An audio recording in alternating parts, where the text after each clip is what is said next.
Hello and welcome to Your New Jersey. I'm Lisa Marie Falbo. On today's show, we're highlighting one of New Jersey's most iconic sporting traditions, the Far Hills Race Meeting. Now in its 104th year, this celebrated steeplechase event serves as one of the state's most impactful healthcare fundraisers. Joining us now are Ron Kennedy, chairman of the Far Hills Race Meeting, and Donna Castronovo, vice president of the Somerset Health Care Foundation. Ron, Donna, welcome to the show. Thank you. Thanks. Nice So to when see I you. got dressed today, I pretended I was going to the race because I know it's not only for a good cause, but one of the most fashion-forward events of the year in the state. So thank you. great. Ron, I will start with you. Educate us on this historic race. 104 years. It started as a little country race, a steeplechase race, going from one steeplechase to another in the countryside. In about 60, 70 years ago, it became more of a fundraiser type event for the local community. Expanded substantially since then. We've had a long-term relationship with Robert Wood Johnson Somerset right now for, I'd say, about 50, 55 years that they've been the primary benefactor of our event. We are a 501c3, which means we are a not-for-profit that raises money for healthcare in the region. And that is a key component of what we do. It's a great event. It is the richest steeplechase race in the country, in the United States. It is a great social event for the community and the bigger community from New York to down the shore to all parts of the state of New Jersey. But we also raise a tremendous amount of money for healthcare. And we've given a tremendous back, including Robert Wood Johnson Somerset. And it didn't originate, though, in where the race is held now. I read No, about 70 years ago, it started back to Far Hills. But into it Far Hills. traces back to Montclair? It does, and it was called in the Essex Hunt Club, where it started as that original steeplechase race 105 years ago. So it was in Essex County in Montclair, and then the Essex Hunt Club moved out to Peapack and Gladstone, and this race was an offshoot of that we ultimately had in Far Hills. How do you keep a legacy like that going? The world changes. You know, we've had so many different events. I've been involved with the event for 35 years. And from what it was 35 years ago to today, it keeps evolving. And it keeps evolving, not the horse race itself. It's on the same piece of property. It's the same setup generally. It's essentially tailgating in these reserved parking spots. It's corporate tenting on the top of the hill on the back stretch. So it's the same style of event, but the people change. And the amount of people that we have and the type of people change over time. But one of the essences of the event itself is it is a generational type of event where people come for generations that have there. And we'll get 3 or 4 generations at one time that are in their same reserved parking spot that they've had for 50 or 60 years. We have people that came there in their high school days that come back over and over again with their friends. And they could live in California, but it's a reunion. So they come back from California for the third week in Saturday in October, and they have their social event with their friends. Yeah. We had our 100th anniversary, obviously 4 years ago, and we put out a broadcast for anyone that got engaged because of that event. And about 15 people came forward because of that event, that they met their spouse and got engaged because of this event. So it was great storylines that are within storylines of what happens here about the social event of the Far Hills Race Meeting. Yeah, it's hard to find events where everyone's excited to attend, right? Your teenager will be excited, your grandmother will be excited. Yeah. It's very hard to do, but you've pulled that off time and time again. And it's fun. It's a social event where you come, you set up, and you stay there the whole day. Yeah. You know, typically if you go to a football game or you go to another type of social event, a sporting event, you have a pre-element to it. You do something, then you go into the event and you go out of the event. Here it's all the same. It's the whole day. Where do the horses come from? Up and down the East Coast, or steeplechase style horses that come there. A lot from the Virginia and Maryland area that have a lot of the horses, and they're trucked up for the day, and then they go back down to wherever their barns are. So we have no facilities that we keep horses on the property all year long. They just come for our event, and then they go back to wherever their stable is. Donna, you have volunteered for many years in your capacity at RWJ. Tell us about why it's so meaningful for you. Well, to start with, the Far Hills Race Meeting Association is one of our most generous benefactors and have been since the 1950s. They've donated over $20 million in the 75 years that they've been partners with us, and it's an incredible opportunity for the healthcare we're able to serve to the patients of our community as well as the region. That's a lot of money. It's a lot of money. How much are you raising annually at the race? It depends on the year, but $500,000 to $1 million a year we could raise in proceeds that would be distributed out to different not-for-profits in the region. So how does RWJ activate at the race that day? So what used to be the day for us is we would offer all the volunteers on the ground, probably between 200 and 300 volunteers that would help with any aspect that the Far Hills Race Association needed. So there was parking involved, there were ticket sales involved, passing out the brochures that they had there, and just on-site logistics, whatever they needed the day of the event. And we had individuals, all of our employees were involved that wanted to be, and they loved coming and helping out and knowing what they were doing for this incredible organization. How else are you spotlighting your charity partners? We do that through branding, through advertising. So at the event itself, we have a series of large screens, jumbotrons, that are out on the event, and we'll show the various spotlights of commercials for those initiatives that each one of those beneficiaries are doing.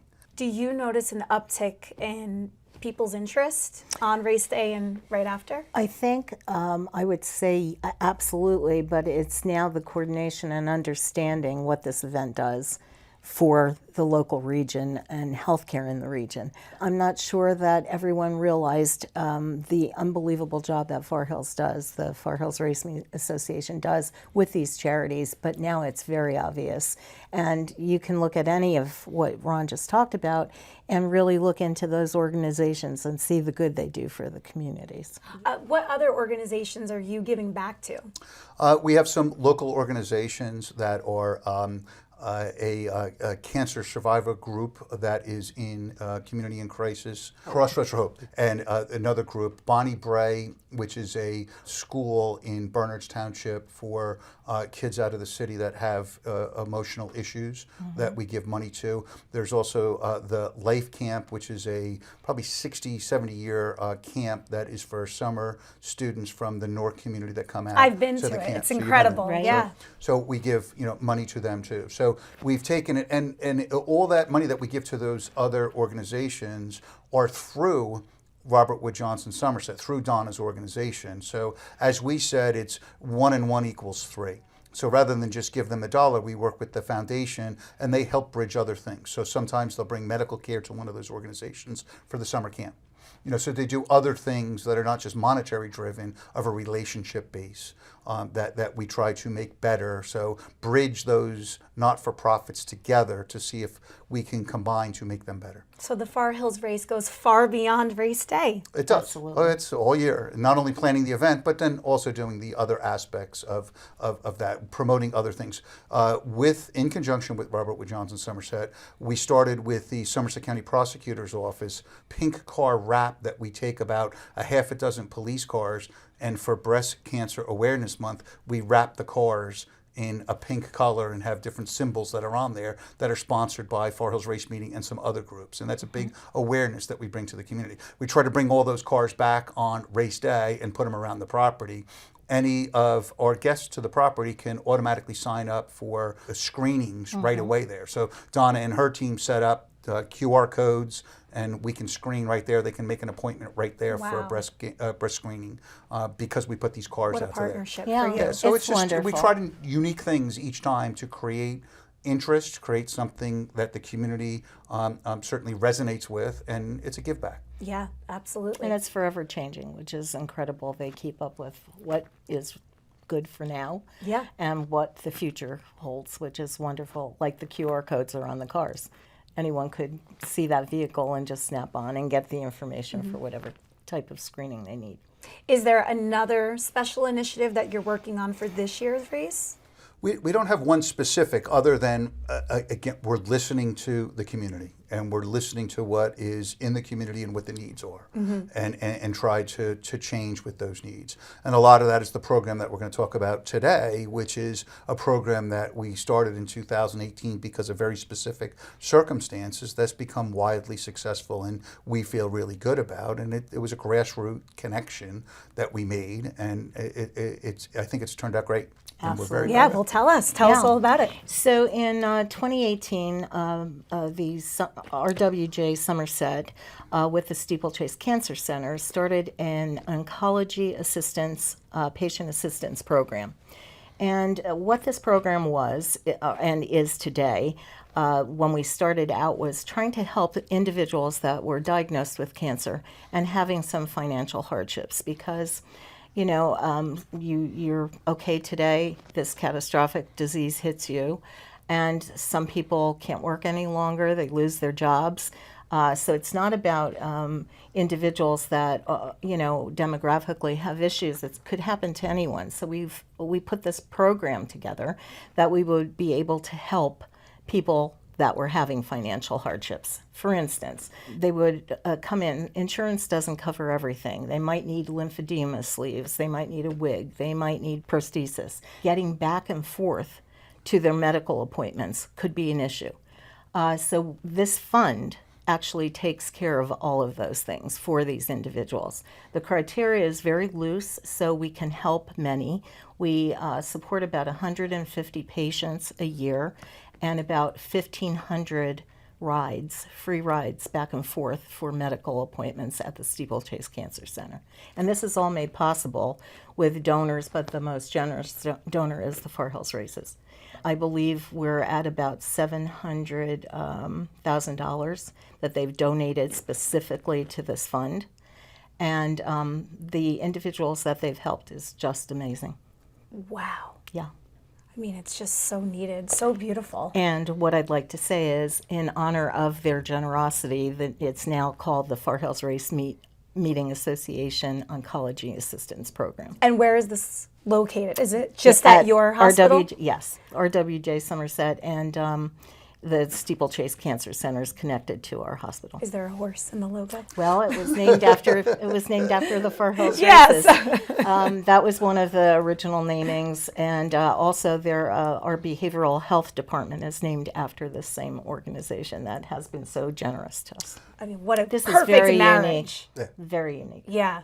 And we're The fortunate. lobby of the Cancer Center itself has all our trophies. We keep them there all year long. So they built a custom a cabinet that the trophies for the races are kept there all year long in one of the walls when you first walk in the lobby of the Steeplechase Cancer Center. So we try to bridge that gap and bring that down there rather than keep it in a box in a warehouse somewhere. We bring them down there and showcase them. Yeah, and it uplifts people that are walking does. in, right? Absolutely. It does. So the program itself that Donna just spoke about started with one of our staff, one of the people that worked, and we have a very small staff full-time at the Far Hills Race Meeting Association. She was going through her second bout of cancer at Barbara Wood Johnson at the Steeplechase Cancer Center, and she kept coming back to our office, and kept saying to us over and over again, I feel bad for these people. And go, what do you mean? She goes, well, I'm sitting there, and after my treatment, I'm just relaxing for a minute, and there's other people in that room, and they've been there for hours. And I asked them, well, why aren't you going home? I don't have a ride.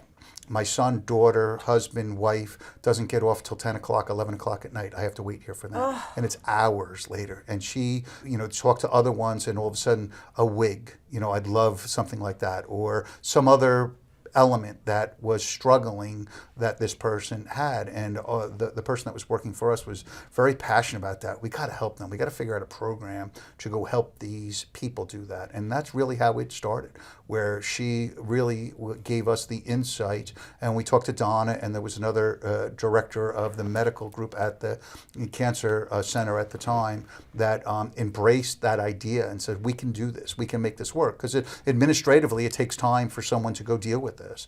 And they said, we can do this. It's something that's an unfunded mandate, and we can take care of these people. And we thought it was great, and we feel really good. My other chairman of the event, Guy Torcellari, and myself, it's our best program that we like out of all the different programs. We feel best about it because it's such direct help to individuals.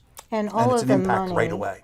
all of the money that's donated does go to the individuals. It's specific and designated for this patient assistance program, which is wonderful. People that are having to decide on medicine or food. I mean, you don't think about these things, and we offer that help to them also. Gift cards to a store. We pay their bills. If there's let's say they have an outstanding phone bill or an electric bill, it's really incredible. That's why we've left the criteria very open so we could help at the moment to help take this burden off of them. And who Ron spoke about.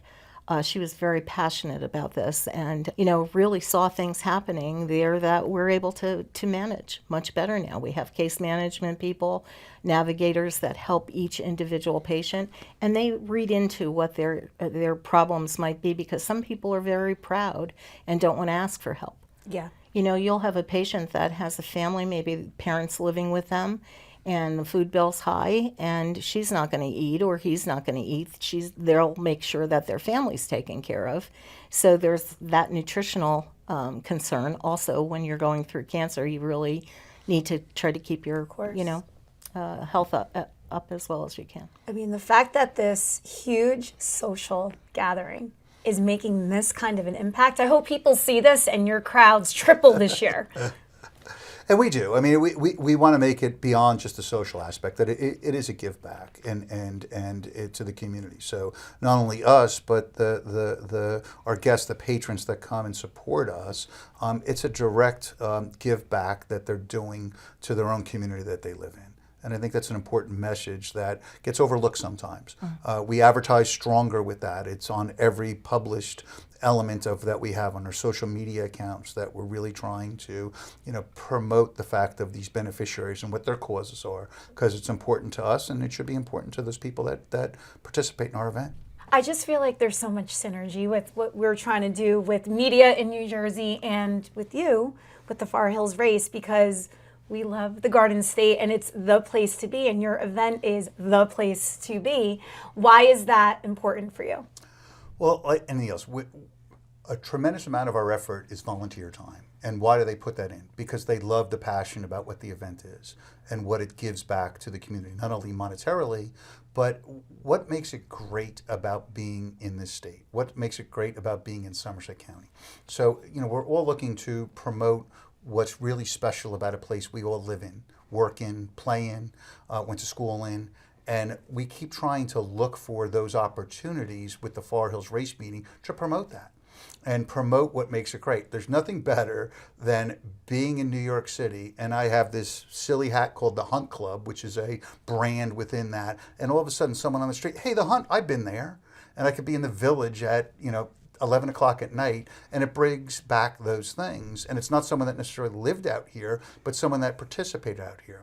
And those people that may be there, they're going to come live here at some point in their lives. Okay, we want to bring them back to what is this state, what makes it special, what makes it a unique type of event here. So all the different events, doesn't matter what it is, and we are part of that. And we're a big brand, okay, that only happens once a year. But it is so special to try to promote what is great about our state and the types of events that are unique. It's different. Yeah. And many people that come here for the first time say, wow, I never realized this type of thing could happen in New Jersey.